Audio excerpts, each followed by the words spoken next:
پاکستان کا 79واں جشن آزادی آج ملک بھر میں بھرپور جوش و جذبے کے ساتھ منایا جا رہا ہے۔ اسلام آباد میں 31 اور صوبائی دارالحکومتوں میں 21 توپوں کی سلامی سے دن کا آغاز۔ نماز فجر کے بعد مساجد میں ملک کی سلامتی، ترقی، یکجہتی اور خوشحالی کے لیے خصوصی دعائیں۔ مزار قائد پر گارڈز کی تبدیلی کی پروقار تقریب ہوگی۔ پاکستان نیول اکیڈمی کے چاق و چوبند دستہ گارڈ کے فرائض سنبھالے گا۔ تقریب میں گورنر، وزیر اعلیٰ سندھ سمیت اعلیٰ سول اور عسکری حکام شرکت کریں گے۔ مزار اقبال پر بھی گارڈز کی تبدیلی کی تقریب ہوگی۔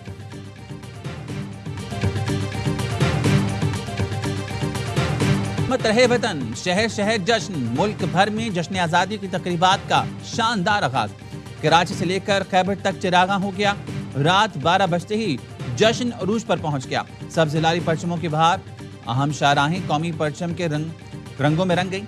اسلام آباد کی عمارتیں اور شاہراہیں خوبصورت روشنی میں نہا گئیں۔ پنجاب میں جشن آزادی کی تقریبات کا آغاز۔ لاہور کے لبرٹی چوک کو جشن آزادی پر دلہن کی طرح سجا دیا گیا۔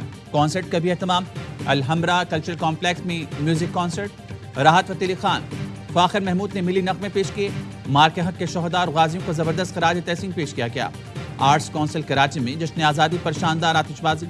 وزیر اعلیٰ سندھ نے جشن آزادی تقریباً کیک کاٹا۔ کراچی کے باغ ابن قاسم میں بھی آزادی کے جشن کی تیاری۔ پولو گراؤنڈ کوئٹہ میں جشن آزادی کی شاندار تقریب۔ وزیر اعلیٰ بلوچستان سرفراز بگٹی سمیت سیاسی اور عسکری حکام کی شرکت۔ آئی ایس پی آر نے جشن آزادی پر ملی نغمہ ریلیز کر دیا۔ نغمے میں وطن عزیز سے بھرپور محبت اور یکجہتی کی عکاسی۔ اے آر وائی نیٹ ورک اور فیملی کی جانب سے قوم کو جشن آزادی مبارک۔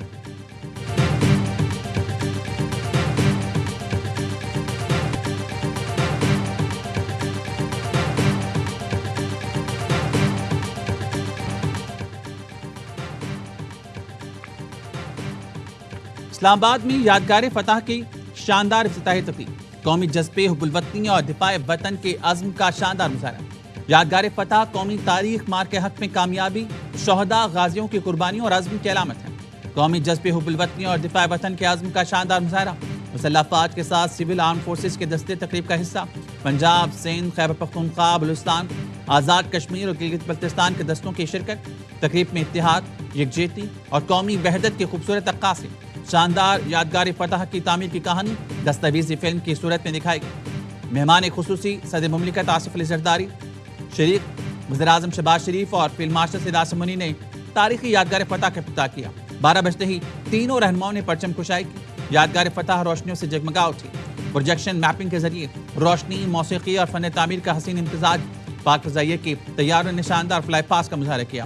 تقریب میں نائب وزیر اعظم، چیئرمین سینٹ، اسپیکر قومی اسمبلی، سروسز چیف سمیت اعلیٰ عسکری اور سول حکام شریک ہوئے۔ فیلڈ مارشل سید عاصم منی نے صدر آصف علی زرداری اور وزیر اعظم کو یادگار فتح کا خصوصی سیمینر پیش کیا۔ یادگار فتح مارکے حق میں کامیابی، شہداء اور غازیوں کی لازوال داستان ہے۔ امن و استحکام میں پاکستان کے کردار کی دنیا معترف ہے۔ صدر آصف علی زرداری کا یادگار فتح کی تقریب سے خطاب کہا۔ فیلڈ مارشل عاصم منیر کی قیادت میں پاکستان نے بھارتی فوج کو منہ توڑ جواب دیا، بھارت کو ذلت آمیز شکست دی۔ وزیر اعظم شہباز شریف نے خطاب میں کہا، یادگار فتح ہمارے عزم و ہمت اور مسلح افواج کی مہارت اور برتری کی علامت ہے۔ مارکے حق کی فتح قوم کے معرکے کا جھومر ہے۔ مارکے حق میں کامیابی پر فیلڈ مارشل سید عاصم منیر کو زبردست خراج تحسین پیش کرتا ہوں۔ مارکے حق کی کامیابی نے پاکستان کی عزت میں غیر معمولی اضافہ کیا، جس کی مثالیں ہیں ملتی۔ 8 ماہ میں شاندار یادگار فتح کی تعمیر فیلڈ مارشل سید عاصم منیر کی خصوصی دلچسپی کا نتیجہ ہے۔ پاکستان کے پانی کی ایک ایک بوند ہماری ریڈ لائن۔ بھارت اگر راہ راست بنایا تو اس سے جواب دیں گے۔ ہم امن چاہتے ہیں، ہماری امن کی خواہش کو کمزوری نہ سمجھا جائے۔ پاکستان کا 79واں جشن آزادی آج ملک بھر میں بھرپور جوش و جذبے کے ساتھ منایا جائے گا۔ دن کا آغاز اسلام آباد میں 31 اور صوبائی دارالحکومتوں میں 21 توپوں کی سلامی سے ہوگا۔ نماز فجر کے بعد مساجد میں ملک کی سلامتی، ترقی اور یکجہتی اور خوشحالی کے لیے خصوصی دعائیں مانگی جائیں گی۔ مزار قائد پر گارڈز کی تبدیلی کی پروقار تقریب ہوگی۔ پاکستان نیول اکیڈمی کا چاق و چوبند دستہ گارڈز کے فرائض سنبھالے گا۔ تقریب میں گورنر، وزیر اعلیٰ سندھ سمیت اعلیٰ سول اور عسکری حکام شرکت کریں گے۔ مزار اقبال پر بھی گارڈز کی تبدیلی کی تقریب ہوگی۔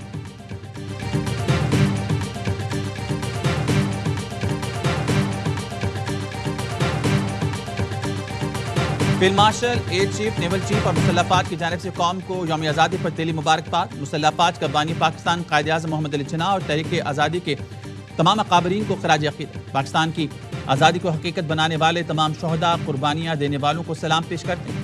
مسلح افواج کا کہنا ہے، شہداء غازیوں کی بے مثال قربانیوں نے ملک کی سلامتی، خود مختاری اور قومی مفادات کا تحفظ یقینی بنایا۔ پاکستان کی خود مختاری اور علاقائی سالمیت کے دفاع کے لیے مسلح فوج کا غیر متزلزل عزم. مسلح فوج آئین کی پاسداری اور قوم کی جانب سے سونپی گئی مقدس ذمہ داری پوری کرتی رہے گی. مسلح فوج امن و استحکام کے فروغ، قومی ترقی اور خوشحالی کے لیے سازگار ماحول کے قیام کے عزم پر قائم ہے.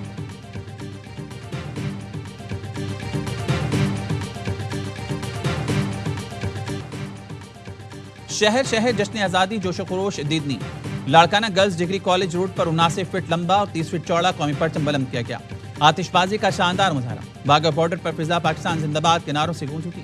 پرچم اتارنے کی خصوصی تقریب، پنجاب رینجرز کے جوانوں کی شاندار پریڈ.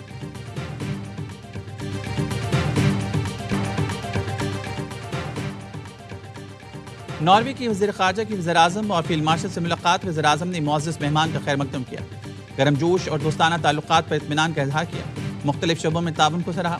وزیر اعظم کی ناروے کی کمپنیز کو پاکستان میں تیل گیس کی تلاش کے شعبے میں سرمایہ کاری کی دعوت. وزیر اعظم نے فلسطین کی حمایت میں ناروے کے مضبوط اور اصولی موقف کو سراہا. نارویئن وزیر خارجہ نے وفد کے ہمراہ فیلڈ مارشل سید عاصم منی سے GHQ میں ملاقات. فیلڈ مارشل نے عالمی امن اور علاقائی استحکام پر پاکستان کے نقطہ نظر کو اجاگر کیا، مشترکہ سیکیورٹی چیلنجز سے نمٹنے کے لیے تعاون اور کوششوں کی ضرورت پر زور دیا. نارویئن وزیر خارجہ نے علاقائی امن و استحکام کے لیے پاک فوج کے پیشہ ورانہ کردار کو سراہا. پاکستان اور ناروے کا دفاع اور سیکیورٹی کے شعبوں میں روابط بڑھانے پر اتفاق. دو طرفہ تعلقات مزید مضبوط بنانے کے عزم کا اعادہ.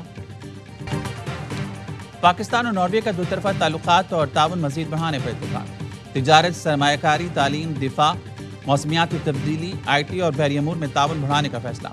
نائب وزیر اعظم ساگدار نے نارویئن وزیر خارجہ کے ساتھ پریس کانفرنس میں کہا، پاکستان ناروے کے ساتھ دوستانہ تعلقات مزید مستحکم کرنے کا خواہاں ہے. دونوں ملکوں کے درمیان تجارت کے شعبے میں بے پناہ مواقع موجود ہیں. ایسپین بارٹیٹ نے کہا، پاکستان اور ناروے کے درمیان مضبوط شراکت داری موجود ہے. پاکستان نے خطے اور عالمی امن کے لیے احسن کردار ادا کیا. وزیر اعظم شہباز شریف اور فیلڈ مارشل سید عاصم منی کا کردار قابل تعریف ہے.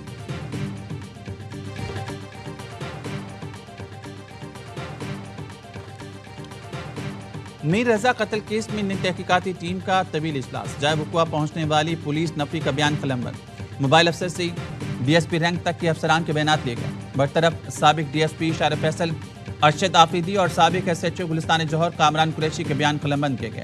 میر رضا کے اسمارٹ واچ کی تصویریں بھی سامنے آ گئیں. اسمارٹ واچ پر social media accounts deactivate کے نوٹیفیکیشن موصول ہیں. نوٹیفیکیشن کے مطابق میر رضا کا سوشل میڈیا اکاؤنٹ 27 اگست کے بعد غیر فعال ہو جائے گا. تفتیشی ذرائع کا کہنا ہے اسمارٹ واچ فرانزک کے لیے NCBI کو دی گئی ہے. پولیس نے مقدمے میں ترمیم کے بعد ابتدائی رپورٹ عدالت میں جمع کرا دی. مقدمے میں قتل اور شواہد چھپانے کے دفاع شامل کی لی گئی. عدالت نے ابتدائی رپورٹ کو ریکارڈ کا حصہ بنا لیا. مقتول میر رضا کے بزنس پارٹنر محمد احمد کی ضمانت قبل از گرفتاری منظور. محمد احمد بطور بزنس پارٹنر ایک دکان چلاتا تھا. وکیل نے بتایا تعاون کے باوجود پولیس ان کے موکل کو ہراساں کرے گی. عدالت نے میر رضا کیس کے تفتیشی افسر کو بھی آئندہ سماعت پر طلب کر لیا. تحقیقاتی کمیٹی کے سربراہ DIG عامر فاروقی اپنی ٹیم کے ساتھ جائے وقوع کا دورہ کیا.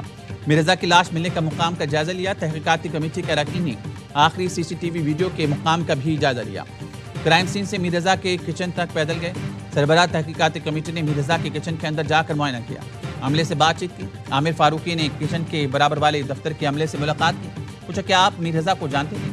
عملے نے بتایا میر رضا کو اسی دن دیکھا جب سامان آیا تھا. اس کے بعد رائڈر ہی آتی تھی. کمیٹی نے کرائم سین کے قریب سے مٹی اور تیزاب کی 2 بوتلیں بھی قبضے میں لے لیں. یاوا نیوز کے سوال پر DIG عامر فاروقی نے کہا تحقیقات چل رہی ہیں، جلد کیس کی تفصیلات سامنے لائی جائیں گی.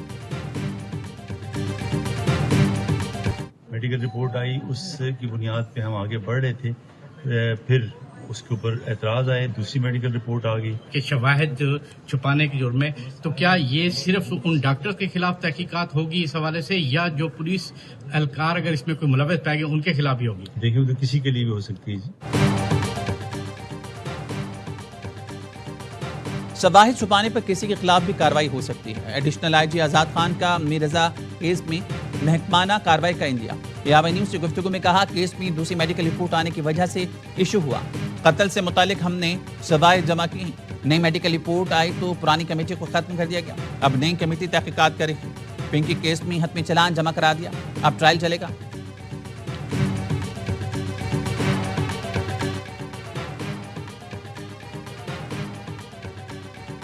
لاہور بادامی باغ میں 2 پولیس اہلکاروں کو شہید کرنے والا دہشت گرد ریحان بٹ شیخ پورہ میں CTD کے ساتھ مقابلے میں مارا گیا. ریحان بٹ کے 4 ساتھی زخمی حالت میں گرفتار.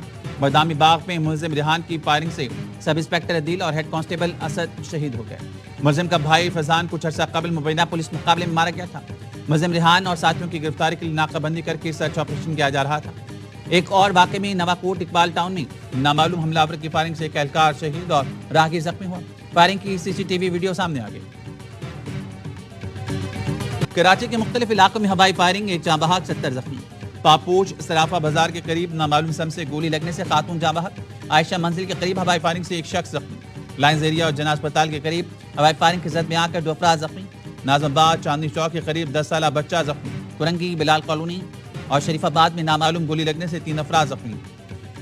آئی چندریکر روڈ صدر پریڈی پاکستان بازار کے قریب ہوائی فائرنگ سے 4 افراد زخمی ہوئے۔ مختلف علاقوں میں ہوائی فائرنگ میں ملوث 9 ملزمان اسلحہ سمیت گرفتار۔ حکومت کے گڈز ٹرانسپورٹرز اور پیٹرولیم ڈیلر سے مذاکرات ناکام۔ گڈز ٹرانسپورٹرز کے ساتھ کراچی، پیٹرولیم ڈیلرز کے ساتھ اسلام آباد میں نشست بے نتیجہ۔ صدر آل پاکستان گڈز ٹرانسپورٹرز اتحاد ملک شہزاد اوان کا کہنا ہے وعدے اور یقین دہانی نہیں، عملی اقدامات چاہتے ہیں۔ وفاقی اور سندھ حکومت ہمارے مطالبات کے حل میں سنجیدہ نہیں، مطالبات کی منظوری اور نوٹیفیکیشن تک ملکی ہڑتال جاری رہے۔ پیٹرولیم ڈیلرز ہفتے کے روز ہڑتال کے فیصلے پر قائم، کہا 15 اگست کو ملک بھر میں پیٹرول پمپس بند رکھیں گے۔ گڈز ٹرانسپورٹرز کی ہڑتال سے جانوروں کی خوراک کی ترسیل متاثر، کراچی میں دودھ کے بحران کا خطرہ، خوراک کی قلت سے قیمتی مویشیوں کی زندگیوں کو سنگین خطرات لاحق۔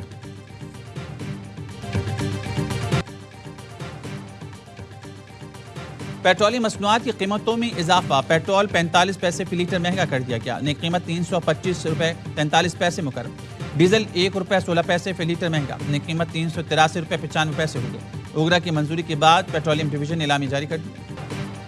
بنوں کی تحصیل ڈوبیل میں سی ٹی ڈی اور پولیس کا مشترکہ آپریشن، متعدد دہشت گرد مارے گئے، 2 لاشیں پولیس نے تحویل میں لے لی۔ دہشت گردوں کی فائرنگ سے 5 پولیس اہلکار زخمی ہوئے۔ 4 سدہ کے علاقے اتمانزئی میں چنگچی رکشے پر فائرنگ، ایلیٹ فورس پشاور کا اہلکار ضیاء محمد شہید ہو گیا، چنگچی ڈرائیور زخمی۔ تحریک تحفظ آئین پاکستان نے پیپلز پارٹی سے رابطوں کے لیے گرین سگنل دے دیا۔ ترجمان تحریک تحفظ آئین پاکستان کے مطابق پیپلز پارٹی کے کچھ رہنماؤں نے رابطے کا پیغام بھیجا تھا۔ پیغام اسد قیصر اور عامر جوگر تک پہنچایا گیا۔ اپوزیشن لیڈر محمود اچکزئی کوئٹہ میں موجود تھے۔ محمود اچکزئی سے ابتدائی مشاورت ہوئی، پیپلز پارٹی رابطہ کرے گی تو خوش آمدید کہیں گے۔ آباد میں غیر ملکی شہریوں کی گرفتاری، دوران تفتیش اہم انکشافات۔ رجسٹر کمپنی کی آڑ میں غیر قانونی سرگرمیاں بے نقاب، ملزمان فحش مواد کی تیاری، آن لائن فروغ کے دھندے میں ملوث نکلے۔ چھاپے کے دوران ڈیجیٹل شواہد اور غیر ملکی ایجنسیز کا سامان برآمد۔ این سی سی آئی نے 138 غیر ملکی ملزمان کے خلاف نیا مقدمہ درج کر لیا۔ پیکیک، دھوکہ دہی اور فراڈ کی دفعات شامل۔ کراچی کی عدالت نے ڈرگ ڈیلر انمول اور پنکی کے 3 مقدمات میں بریت کی درخواستیں منظور کر لی۔ ایڈیشنل ڈسٹرکٹ اینڈ سیشن عدالت جنوبی نے گزری تھانے میں درج منشیات کے مقدمات سے بری کر دیا۔ مقدمے میں گرفتار شریک ملزمان پہلے ہی بری ہو چکے۔ انمول پنکی کو شریک ملزمان کے بیانات پر نامزد کیا گیا تھا۔ ملزمان تمام مقدمات میں مفروض تھی۔ پروسیکیوشن شواہد پیش کرنے میں ناکام رہا۔ کراچی پولیس چیف نے سینٹ کی قائمہ کمیٹی کو بریفنگ میں کہا انمول پنکی اتنی بڑی کوکین سپلائر نہیں، میڈیا کی وجہ سے زیادہ شور مچا۔ انمول پنکی کی بن نامی اکاؤنٹ سے متعلق تحقیقات جاری، اب تک کی تحقیقات میں کل 10 کروڑ روپے کا ڈیٹا سامنے آیا۔ سیف اللہ بڑو نے پوچھا، طلال چودھری نے بھی کہا تھا پنکی کو کسی صورت نہیں چھوڑیں گے، کیا انہوں نے اس معاملے پر آپ سے کوئی رابطہ کیا؟ اے آئی جی آزاد خان نے جواب دیا، وزیر مملکت نے اس سلسلے میں ہم سے کوئی رابطہ نہیں کیا۔ ایران نے جنگی حکمت عملی تبدیل کر لی، نئے فوجی ڈاکٹرائن کے تحت پاسداران انقلاب کو دشمن کی سرزمین تک کارروائی کا حکم دے دیا۔ پاسداران انقلاب کے سینئر مشیر بریگیڈیئر جنرل رضا نقوی نے انٹرویو میں کہا، جنگ صرف ایرانی سرحدوں تک محدود نہ رہے، ایران کو اس قابل ہونا چاہیے کہ وہ جنگ دشمن کی علاقے تک لے جا سکے اور جارحانہ ڈاکٹرائن کی یہ خصوصیت پوری ہونی چاہیے۔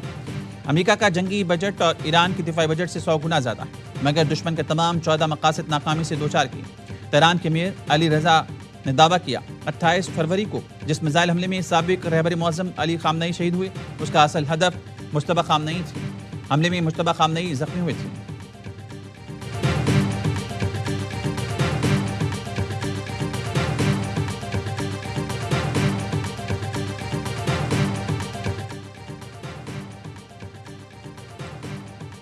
غزہ میں اسرائیل کی جاری صہیونی فضائی حملے میں غزہ سٹی کے نئے پولیس چیف شہید ہو گئے۔ حملے میں ان کے 2 محافظ شدید زخمی ہو گئے۔ قابض فورسز نے کرنل جمال ابو قمیل کی گاڑی کو ڈرون سے نشانہ بنایا۔